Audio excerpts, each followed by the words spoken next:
Assalamualaikum warahmatullahi wabarakatuh. Bismillahirrahmanirrahim. Allahumma sholli ala Sayyidina Muhammad wa ala ali Sayyidina Muhammad. Rabbi shrah li sadri wa yassir li amri wahlul 'uqdatam min lisani yafqahu qawli. Sahabat pemirsa MBKR dimanapun Anda berada, Alhamdulillahirabbil alamin, saya Kang Randy senang banget dan berbahagia sekali bisa membersamai pemirsa sekalian dalam program dakwah yang semoga Allah merahmati. Semoga Allah memberkahi dan menjadikan program ini menjadi jalan manfaat bagi kita semua. Besar harapan saya, sahabat-sahabat pemirsa yang nonton acara MBKR ini, kehidupannya jadi lebih positif, ya. Pikirannya jadi lebih segar, ya. Hatinya jadi lebih nyangkut lagi kepada Allah Subhanahu wa taala. Hatinya jadi lebih berenergi lagi, lebih semangat lagi, dan juga kecintaan akan Allah Subhanahu wa taala, kecintaan akan bertauhid, kecintaan akan mengenal Allah Subhanahu wa taala itu mendalam sekali sehingga nanti menjadi persepsi yang positif di dalam pikirannya dan akhirnya sikap hidupnya jadi juga ikut positif, ya. Lebih optimis, ke kantornya juga lebih berbahagia, berumah tangganya juga jadi lebih benar, apaan lagi? Berbisnisnya juga jadi lebih semangat. Ketemu sama pelanggan, pelanggannya beli atau nggak beli tetap juga positif. Nah, sebelum kita ngaji MBKR, ya, kita ngaji dulu di surah Al-Baqarah ayat 51 dan 52. Ya, saya memberikan kesempatan bagi sahabat-sahabat sekalian untuk ngaji di ayat 51 dan juga 52. Supaya apa? Supaya berkah, ya. Dengarkan, resapi, dan juga kawan-kawan yang di rumahnya ada mushaf, yang di sekitarnya ada mushaf Al-Quran bisa ikut diambil, ya. أعوذ بالله من الشيطان الرجيم وإذ وعدنا موسى 40 ليلة ثم اتخذتم العجل من بعده وأنتم ظالمون ثم عفونا عنكم من بعد ذلك لعلكم تشكرون صدق الله العظيم. Baik, alhamdulillahirabbil alamin. Nah, kawan-kawan sekalian, kita lanjut lagi nih materinya kawan-kawan sekalian. Materinya kemarin, ya, materinya kemarin ini tentang ini dia. Rahasia pertolongan Allah part 1. Sekarang kita akan sambung ke part 2. Jadi materi hari ini tentang part 2. Wah, Kang, saya nggak sempet nih. Kang, saya nggak sempet nih nonton yang kemarin, Kang, gimana? Ya, kalau nggak sempet nonton yang kemarin, ulik-ulik di YouTube deh. Ulik-ulik di YouTube untuk dapat part 1-nya lagi. Saya ingin coba review lagi hadisnya yang kita bawakan, yaitu dari Arba'in An-Nawawi ayat ke-36. Waduh, ini sudah saya coret-coret, ya. Mudah-mudahan mantap terbaca. A'udzubillahi minasyaitonirrajim. Man nafasa an mu'min kurbatan min kurabid dunya nafasallahu anhu kurbatan min kurabi yaumil qiyamah. Barang siapa yang melepaskan seorang mukmin dari jeratan kesulitan, jeratan tekanan, himpitan kehidupan, maka Allah Subhanahu wa taala akan membebaskannya, melepaskannya juga dari jeratan yaumil qiyamah, dari jeratan hari akhir. Terus di sini wa may yassara ala mu'sir wa man yassara ala mu'sir, barang siapa yang memudahkan orang yang lagi kesulitan, yassarallahu alaihi fid dunya wal akhirah, maka Allah akan memudahkannya fid dunya wal akhirah, dunia dan akhirat dimudahkan. Wa man satara musliman, barang siapa yang menutup aib seorang muslim, satarahullahu fid dunya wal akhirah, Allah akan tutup aibnya, Allah akan tutup keburukannya fit dunia wal akhirah. Jadi kalau misalnya mau ngegibah, ingat ayat ini, ingat hadis ini nih, biar stop. Wallahu fi aunil abdi, barang siapa Allah itu selalu menolong hambanya, maka nal abdu fi auni akhi, selama hambanya itu menolong sesama saudaranya. Nah, kawan-kawan sekalian, kalau kemarin kita belajar tentang, ya, tentang detail dari hadis ini satu persatu. Apa itu kurbah, apa itu mu'sir, apa itu kesulitan. Kenapa kok di bait yang keduanya dikatakan mu'sir, tapi di bait yang pertamanya dikatakan itu adalah mukmin. Kenapa yang pertama itu hanya untuk orang yang beriman, sementara yang kedua itu bebas untuk semuanya. Kita sudah bahas di episode yang lalu. Nah sekarang kita akan bahas seperti ini, Kang. Oke Kang, saya mau nolong orang. I wanna help others. I wanna help someone. Saya mau nolong orang yang lagi kesulitan. Saya ngerti diri saya ini ada kesulitan. Saya ngerti diri saya ini butuh nolong orang. Supaya Allah nolong saya. Saya mau praktekin ini hadis. Tapi langsung muncul pertanyaan di kepala ini. Saya nolongnya kayak apa gitu kan. Nah, muncul pertanyaan di kepala. Saya nolongnya kayak apa. Saya sendiri pun kelihatannya masih perlu ditolong nih. Maka dari itu kita akan belajar di sini. Apa-apa saja tipe-tipe pertolongan yang teman-teman bisa lakukan pada sesama. Yang pertama teman-teman sekalian, sahabat pemirsa yang dimuliakan oleh Allah Subhanahu wa taala. Pertama banget nih, yang kadang-kadang masalah nolong nih, pertama banget. Itu sudah jelas adalah kita bantu dengan duit. Nah, dengan rupiah. Jadi kalau misalnya kita nolong, kita bantunya dengan rupiah dulu. Nah gimana tuh kita bantunya? Wah Kang Randy belum mau apa-apa ngomongnya udah rupiah nih, saya nggak punya uang. Ya udah deh, ketimbang pusing, mending kita jeda dulu ya. Kita akan bahas lebih detail lagi di segmen yang kedua. Jangan kemana-mana, just stay in here. Thank you.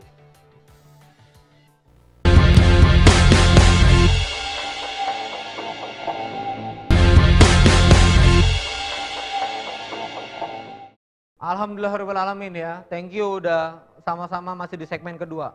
Saya mau nolong orang, gimana caranya supaya saya bisa nolong orang kawan-kawan sekalian. Nah ini yang pertama adalah emang kita nolongnya emang pakai duit. Jadi duit atau mal itu adalah memang ya quotes and quotes pertolongan pertama pada kecelakaan deh gitu. Jadi emang kita mesti bantu orang yang pertama kalau kita memang punya duit ya kita bisa bantu pakai duit. Kalau kita punya harta emang ini yang pertama kali kita bisa bantu. Nah cuma begitu kita bingung nih ya kadang-kadang udah mentok di sini. Apalagi ini yang kita bisa bantu tipenya. Yang kedua kita bisa bantu dari segi yang namanya tenaga, power. Nih saya pengen sharing deh gitu ya. Teman-teman sekalian, saya ngurus rumah tahfiz. Ya, saya ngurus rumah tahfiz Keke Berdaya. Jadi saya kerja di Keke jadi CEO. Lalu juga diamanahin mantan nih. Bekas area produksi dan kata owner, udah jadiin aja pesantren. Akhirnya saya jadiin rumah tahfiz 400 meter persegi gitu. Lah kita set up, saya cariin ustadz, kawan saya ada, akhirnya jadi pengelola di sana. Wah, tiba-tiba santrinya meledak. Ini santrinya meledak, rumah tahfiz Keke ya, rumah tahfiz Keke ini santrinya meledak jadi 300 orang. Ustadznya satu, ini rumah tahfiz Keke dan yang namain Ustadz Yusuf Mansur, namanya rumah tahfiz Darul Mansur. Jadi rumah tahfiz Darul Mansur ini 300 orang, meledak nih, meledak. Ustadznya satu. Nah kemarin itu pengajar bingung, akhirnya saya, ntar dulu ya pemirsa. Nah saya bingung, akhirnya saya ngomong sama teman-teman yang di IPB, mahasiswa IPB. Jadi supaya nggak lupa nih saya ngasih tahu, saya setiap Jumat sore, Jumat Ba'da Asar jam 16 sampai 17.30 itu taklim rutin bersama Kang Randy di IPB Masjid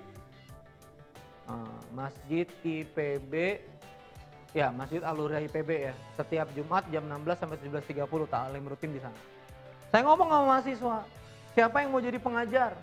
Siapa yang mau ngebantuin? Akhirnya datang kemarin 30 mahasiswa lebih ya, 32 mahasiswa datang. Jadi nolongnya kalau misalnya kita nggak punya duit, kita tuh punya power. Bahkan nanti setelah kita punya power, tanpa sadar kita juga sebetulnya punya waktu. Jadi nggak ada alasan nggak bantuin, nggak ada alasan nggak bisa melaksanakan hadis ini. Oh saya nggak bisa Kang, padahal Anda punya power, Anda punya waktu. Gini ya, di rumah tahfiz tuh rencananya mau dibeli 6 komputer, 8 komputer. Ada satu mahasiswa, pokoknya saya di rumah tahfiz seminggu sekali 2 jam. Saya ngajarin Microsoft Word. Yang bisa desain grafik Corel, ngajarin 2 jam setiap minggu, ngajarin Corel Draw. Anda udah sedekah waktu nih. ngebantu masyarakat di situ, adik-adik di situ, biar nanti dia bisa apa? Bisa punya kapasitas, bisa hidup, bisa punya gaji dari yang dia pelajari di sana. Anda bisa bantu rupiahnya oke, powernya oke, waktu juga oke. Jadi nggak ada alasan teman-teman sekalian. Yuk sekarang coba cari nih tenaga kita bisa ngebantuin kemana. Kalau misalnya, nah saya pun teman-teman sekalian ngisi di berbagai forum, mau itu tapping, nggak tapping, mau itu off air, on air. Saya selalu niatin bahwa ini cara saya bisa mewakafkan diri gitu loh. Ketika memang dana saya terbatas, tapi saya bisa mewakafkan tenaga, saya bisa mewakafkan waktu. Nah sekarang teman-teman apa dong, pemirsa sekalian apa nih yang teman-teman bisa hadirkan? Nah berikutnya teman-teman sekalian, selain bantu dari rupiah, bantu dari power, bantu dari waktu, teman-teman juga bisa bantu dari segi ide. Ini juga bantu teman-teman sekalian. Saya pengen ngajarin ya ke teman-teman sekalian ya, gini. Saya pengen ngajarin nih tentang psikologi manusia, mungkin akan habis nih waktunya di sini tapi nggak apa-apa. Seseorang itu teman-teman sekalian ya mendapatkan hasil, result, mendapatkan hasil. Itu karena apa yang dia lakukan, action. Jadi kalau misalnya actionnya positif, nih hasilnya positif nih. Tapi tahu nggak teman-teman rahasianya? Action ini itu berasal dari mindset, apa yang ada di dalam pikiran dia. Kenapa sih orang itu jadi males? Kenapa sih orang itu jadi nggak produktif? Karena mindset. Aku ngapain? Aku emang nggak bisa apa-apa. Aku ini kan gini. Kayak beberapa di antara Anda nih yang nggak produktif, yang takut menghadapi kehidupan, takut bergaul, takut keluar rumah, takut untuk membangun hubungan sosial, takut untuk banyak ketakutan lah, takut melamar pekerjaan, takut ini, takut itu. Kenapa coba? Mindsetnya ini. There is a problem about mindset. Makanya actionnya berbeda. Tapi kenapa kok ada orang yang mau go extra miles, orang yang mau berusaha lebih keras, orang yang mau berjuang lebih keras, karena mindsetnya juga positif sehingga actionnya positif. Hasilnya positif juga. Nah banyak yang nggak disadari teman-teman sekalian. Di antara banyak anak muda, di antara banyak orang-orang di sekitar kita, itu banyak yang perlu ditolong. Ditolongnya itu nggak dikasih duit, dikasih enggak. Tapi yang perlu ditolong ini mindsetnya. Yang perlu ditolong ini adalah pemikirannya. Saya suka nge-tweet tuh malam-malam. Bahwa betapa banyak PR saya yang saya rasakan, berapa banyak PR umat ini untuk mengubah mindset umat ini sehingga berubah actionnya, berubah resultnya. Kita nggak bisa maksa orang itu untuk rajin. Kita nggak bisa maksa orang itu untuk action hebat. Kecuali mindsetnya nggak kita beresin. MBKR ini mentoring bareng Kang Randy ini ngehajar mindset teman-teman nih, ngehajar, jedar. Kita kemarin-kemarin berbicara tentang Nabi Musa, berbicara tentang Nabi Yunus. Nanti ke depan saya akan coba membawa ayat-ayat Asmaul Husna. Kita berbicara tentang ayat-ayat di surah Al-Imran. Qulillahumma malikal mulki. Ya Allah itu yang Al-Hayyul Qayyum. Allah itu yang mematikan, meninggikan, merendahkan, mematikan, menghidupkan. Semua itu mindset yang harus dibangun. Kemarin-kemarin lagi kita belajar tentang bagaimana harusnya kita punya ultimate sakinah. Wala in sa'altahu man khalaqas samawati wal ard. Sayaqulunallah ya. Nah, baca-baca lagi tuh, lihat-lihat aku baca-baca lagi. Tonton lagi tuh episode-episode yang kemarin. Nah, jadi teman-teman sekalian kembali lagi ke sini, ngebantu tuh bisa banyak banget. Ya, ngebantu tuh bisa banyak banget. Ya. Pertama teman-teman bisa ngebantu dari segi rupiahnya, teman-teman bisa bantu, power teman-teman bisa, waktu teman-teman bisa, ide teman-teman bisa. Ya. Dan nanti di segmen ketiga saya akan jelasin tentang gimana caranya bisa menjadi detonator kebaikan. Bisa menjadi peledak dari seluruh kebaikan. Nah, nanti setelah jeda iklan berikut ini. Thank you.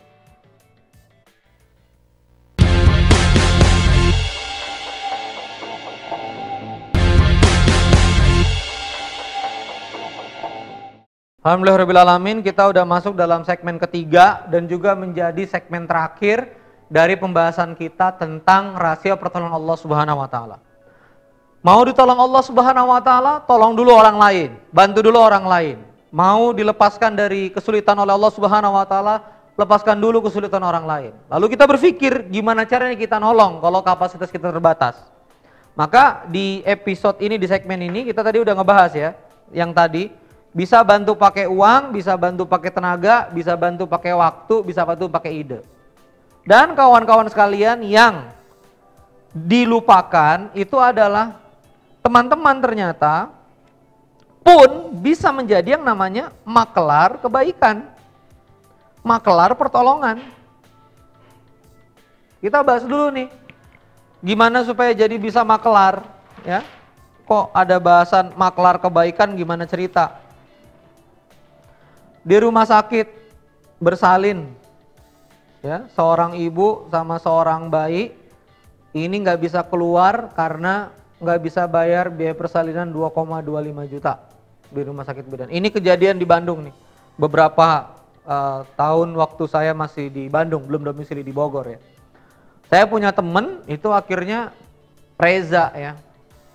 Saya punya temen namanya Reza, dengan terbatas dia datang ke rumah sakit bersalin ini tanpa bawa uang apa-apa. Akhirnya ketemu sama bidanan segala macam, iya harus bayar. Nah Reza ini keliling ya, ke teman-teman di BlackBerry, ke teman-teman di Twitter, dan termasuk di teman-teman saya juga, dan termasuk nyampe ke saya juga. Akhirnya kita patungan. Ada yang ngasih ke Reza 100.000, ada yang 200.000, macam-macam. Ada yang 100.000, ada yang 200.000, ada yang 300.000. Dan akhirnya ibu dan bayi ini bisa keluar dari rumah sakit ini di tangannya Reza. Anda percaya nggak percaya ya?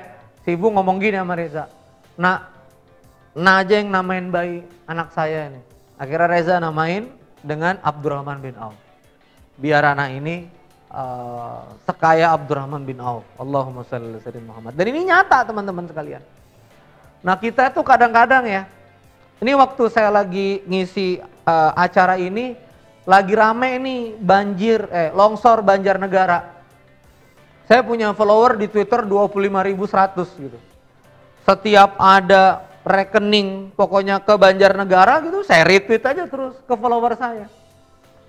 Karena hadis Rasulullah SAW, mandalang ala khairin falahu mithlu ajri fa'ilihi. Barang siapa yang menunjukkan jalan kebaikan, baginya jalan kebaikan untuk seluruhnya gitu loh. Nah, jadi teman-teman sekalian, ini luar biasa banget kita jadi makelar ya. Kita jadi makelar kebaikan. Ada orang pengen bantu, ada orang mau dibantu kan gitu. Kita di sini jadi makelar. Luar biasa banget. Nah, bukan cuma itu kawan-kawan sekalian, ternyata bukan cuma jadi makelar kebaikan, kita juga bahkan bisa jadi detonator. Nah, ini lebih heboh lagi nih, detonator. Detonator kebaikan. Apa sih Kang detonator, Kang? Nah ini bukannya saya ahli bom ya, ntar fitnah lagi nih, saya teroris nih kadang-kadang ngajarin detonator nih. Bom itu teman-teman sekalian ada bahan peledaknya, ada detonatornya tuh. Ini kebanyakan nonton film Die Hard nih, kebanyakan nonton film militer ya. Jadi ada bahan peledak, ada detonator. Nah detonator itu kecil yang bikin bahan peledak ini meledak. Tapi kalau nggak ada detonator nggak bisa teman-teman sekalian. Apa sih maksudnya detonator? Kita bisa jadi inisiatif hadirnya kebaikan itu hadir di tengah umat. Saya kerja di perusahaan Keke Busana, pabriknya ada di Bojonggede. Udah dari 98 tuh proses produksi di sana. Kekenya sendiri naik di tahun 2006, berarti kurang lebih udah 8 tahun ya. Memberdayakan masyarakat di sana, beberapa puluh orang dan mitra-mitra sampai beberapa ratus orang. Nah saya berpikir, kalaupun saya nggak bisa melaksanakan kebaikan, saya mesti jadi detonator kebaikan tuh. Akhirnya saya mulai ngobrol sama owner gitu. Bunda, gimana kalau misalnya nih kita area produksi yang kita tinggalin karena area produksi kita udah jadi satu, dulu ngegosok di mana, ngejahit di mana, ngepacking di mana, sekarang udah disatuin. Kalau bisa satu jadi rumah tapis deh. Oke, oke nih. Oke satu. Bingung nih siapa yang ngajar. Terus yang kedua akhirnya supaya ada perputaran uangnya enak, dari satu baju kita komitmen 500 rupiah untuk yayasan, 500 rupiah untuk rumah tahfiz. Akhirnya muncul program per satu baju 500 rupiah disedekahkan untuk yayasan kakak berdaya. Mulai itu kita jadi inisiator kebaikan. Tak. Pengajarnya bingung nih, saya mulai nih buat lagi, ini saya inisiasi lagi nih pengajian di IPB. Ayo teman-teman IPB pada ngumpul setiap Jumat sore jam 16 sampai jam 17.30. Teman-teman se-Jabodetabek juga boleh hadir, terbuka untuk umum. Kang Reni ngisi off air setiap hari Jumat jam 4 sampai setengah 5 sore. Sekarang jamaahnya sekitar 150-an. Nah dari situ kita udah 3 kali pertemuan sampai saat ini, mulai rame, terjadi lagi kebaikan. Dari anak IPB saya sambungin lagi nih ke rumah tahfiz, datang 30 orang, muncul program, muncul banyak program, teng. Dari saya sendiri cuma koordinator teman-teman sekalian, cuma inisiator. Yuk bangun rumah tahfiz, yuk ngajar, yuk ini, yuk. Uang bukan uang saya, rumah tahfiznya juga bukan rumah tahfiz saya, tapi kita jadi inisiator. Detonator kebaikan.